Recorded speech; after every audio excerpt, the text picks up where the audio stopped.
Alrighty, my name is Eric Palmer. I am the president of Detroit Redtail. Detroit Redtail is a nonprofit who continues to propagate the history and the legacy of the Tuskegee Airmen, the great Tuskegee Airmen, specifically the Redtail pilots, the combat pilots, with a custom-wrapped Ford Mustang that is wrapped to emulate the same P-51 Mustang that the 332nd flew in World War II toward the end of the war. On the vehicle, I honor two combat pilots that I knew personally. On the driver's side, I honor Lieutenant Colonel Harry Stewart, who just turned 100 years old on the 4th of July this year. And on the passenger side, I honor Alexander Jefferson, who passed away, unfortunately, at 100 in September of 22. The car is, of course, a Ford Mustang to kind of get a relationship between the P-51 Mustang and the Ford Mustang. A lot of people think that the Ford Mustang was named directly after the airplane, but in fact, the prototype Ford Mustang in 62-63, in fact, was named after the P-51 because Ford was trying to gain the interest of aviators. But the production Mustang actually went through the proper naming channels, and it just so happens that Mustang won out. And it's been a legendary vehicle since then, just as the plane has. Well, I love the way it emulates our fighter's color. You got not only the colors of the body of the gray, but also the anti-reflective, anti-glare coating that we had on our cowls. Red nose and red tail. Have you heard the story about why we use red paint? No. It was the only paint that was left for our troops in quantity. And so when we first started using red tails, we were flying the P-47 Thunderbolt. Yes. In May, June 1944, then transitioned to the Mustang. Yes. And made our reputation with the Mustang in the skies over Nazi-occupied Europe. Yes. Now, one thing, an additional thing about this vehicle, when you talk about the color scheme of the 332nd with the red tail, each of the fighter squadrons also had an additional color scheme so that one would know what fighter squadron it was.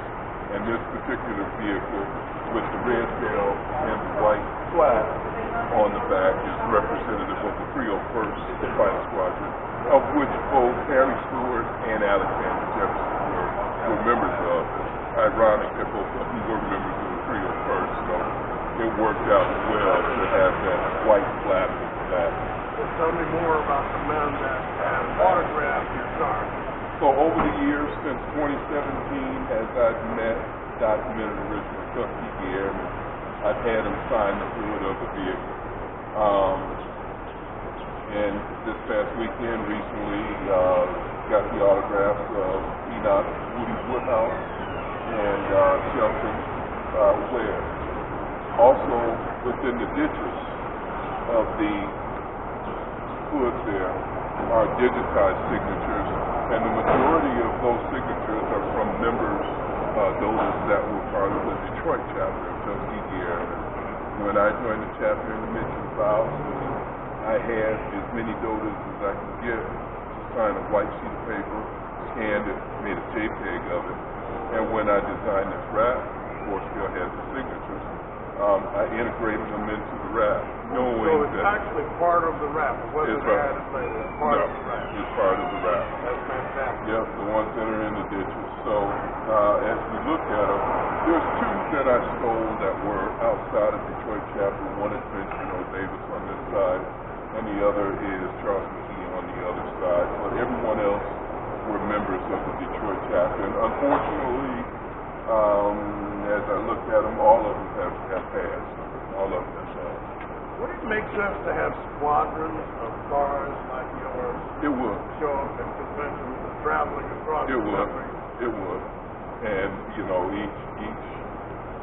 each car is mocked up after 99, 100, 301st, of those drivers can talk even more specifically about that particular squad, what their, records were and things like that.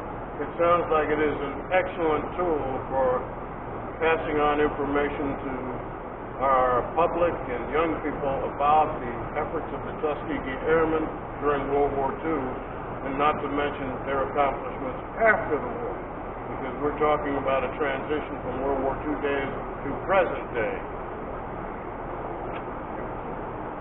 Thank you, Captain. Thank you. Appreciate it. Terry, but they're really just for decoration. Okay, well, this is all my color. And I want to thank you very much. I'm General Woodhouse, one of the originals. Let me give you one of my propaganda things. This was when I was lieutenant colonel. Now I'm a one-stop. Yes. Yes. I'm humbled to meet you, sir. I'm glad to see you. Young American that is stepping up to the plate. Not bad. Keep our country safe. I appreciate it. Thank you very much. I'm Michael Joseph with the Colby-Govan chapter, Tuskegee Airmen Incorporated.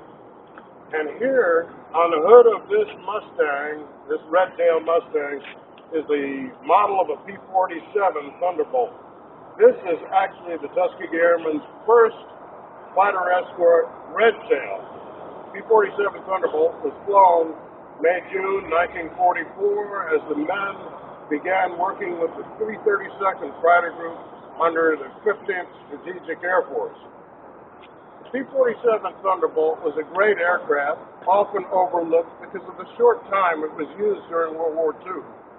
And we have a car called Faithful Pursuit. It is the rolling embodiment of the P-47 Thunderbolt. The Jug, as it was affectionately named because of its large fuselage, was the largest, heaviest, most powerful single-engine piston fighter plane used by World War II on any side.